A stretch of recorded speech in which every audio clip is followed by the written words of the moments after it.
Is Chilling Reign growing faster than we thought it would? Let's take a look. I almost like to consider the stock of a set the price of the booster box and what the booster box is doing. The ETBs and this and that, those are all a little bit negligible to me, but the booster box itself to me is like the staple of the set. So let's take a look at the Chilling Reign booster box and see what it's been doing over the last like year, because we do have data on this. You know, started off just like a lot of sets do, around the $100 range, then dipped down for a little while, and I do remember when it was in the $80 range. I got a couple myself at this price because I was like, these are just really cheap, that's cool. And then, you know, slowly gathered up back around the $100 range, $100 range. So nothing too crazy. It's not like Evolving Skies, it's not like Brilliant Stars, it's not like a lot of these sets. So it's, you know, been at its peak about $100, it dipped down to about 80, and over the last 6 months or so it's risen up slowly over time back to about $100. So Chilling Reign, you know, we all are aware of that. But let's compare that to some of the bigger cards in the set.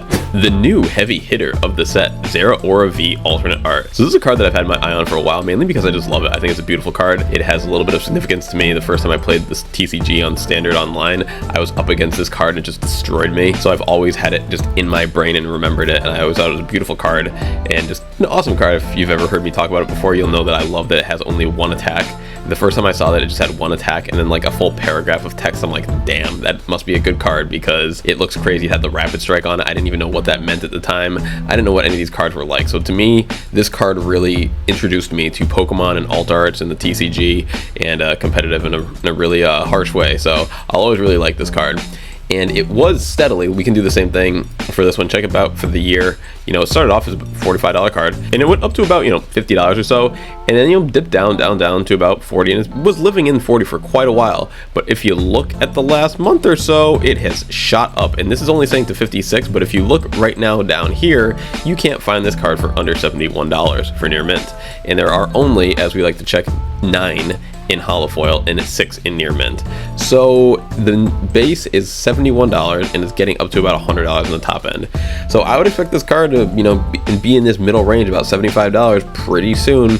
I mean, with a lot of the cards that I talk about on here, when they have low population numbers, you tend to see a few more listings pop up over time. Like a lot of cards, say like the Vaporeon VMAX, which had like 8 copies last time we spoke on it, it has about 17 right now. So cards do go up and down. This is not the highest that this number is going to be, and it's only going to get lower. Like, it will fluctuate, but I'm just showing you what it is right now. Another heavy hitter that I haven't spoken on, but I've been meaning to, it's just been a card that there's so many cards to talk about, but Galarian Moltres V alternate art is another card that was doing very similar things. So it started off as, you know, $100 card or so, you know, goes up, goes down, but it was down for quite a while. It was down to about, I know it says here $90, which is, you can't really go off the graph numbers. I kind of just like to use the estimate on the spikes at the end, because anytime a card does this at the end, that is what catches my interest the most. And so it was about, you know, an $80-90 card, but now, once again, if you look at the availability, you cannot buy this card for less than $125.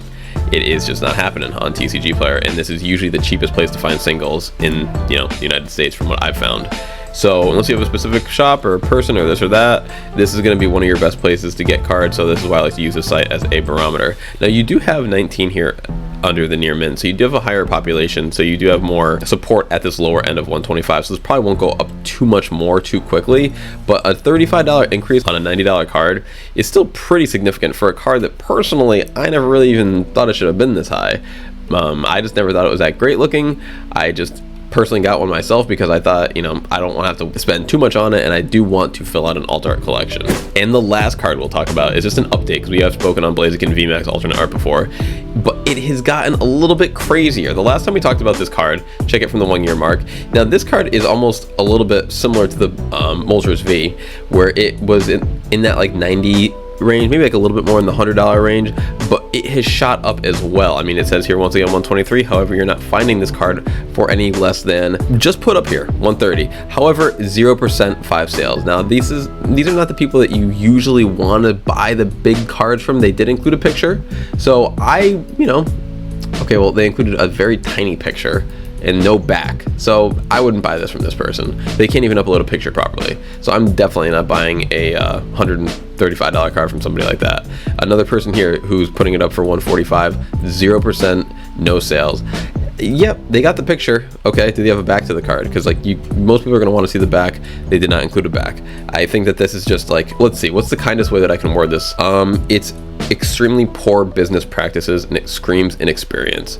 So I would not purchase from either of these people who don't have the obvious experience here. But I mean, even just not having the self-awareness to post the back of $100+ card in the collectible sphere is just wow. Anyway, so to me, you are not really getting this card for any less than $165 because this is clearly a reputable seller, 100% over 76 sales. That's at least something. Then you got someone else here trying to slide in 0% over, you know, no sales, no picture, no nothing, $185. I'm gonna have to decline on that. If I was gonna spend $185, I would do it from the person who had 10,000 plus sales and has retained a 100% rating over that. Now, like, you have an expert seller here, a good seller here, and then a bunch of people that I wouldn't even touch. So that's how I look at these cards right here. And I'm looking at this card right now. It's about $170 card minimum. So Chilling Reign, it's getting crazy, just like a lot of these other sets. This reminds me a lot of Fusion Strike with the Gengar and the Espeon, and now if you look, even a couple other cards are rising, but we'll talk on those another day. If you didn't know, I'm currently hosting a giveaway for your chance to win a copy of Scarlet or Violet. Just click over here, free game giveaway, episode 24, where you can enter there. You just have to watch the whole video to see how to enter, potentially get your copy of Scarlet or Violet there. That'd be awesome. And it doesn't matter where you get your copy from. Hopefully we can all play together because I'm super excited about this game and the co-op and all that kind of stuff. But yes, please check out free game giveaway 24. Enter that giveaway. That's going to be active until the release date of Scarlet and Violet. Also, hop in the Discord. Discord link in the description. We do monthly giveaways for 9 booster packs every single month. Just one post gets you entered into that, as well as just our general Discord chat. It is an awesome place. Love everyone in there, so please hop in. And if you folks are looking for some additional Pokemon content, please consider checking out my Poke Friends listed at the very bottom of my channel homepage. KittenCatAubrey, Pokemon Father and Son, Corp, Arya Quinn Plays, Eric the Epic, Amy on Go, EML Collectibles, The Real Venusaur, Trish and Trev, and Pink Taquito Gaming. Thank you so much for watching, folks. We'll see you on the next one.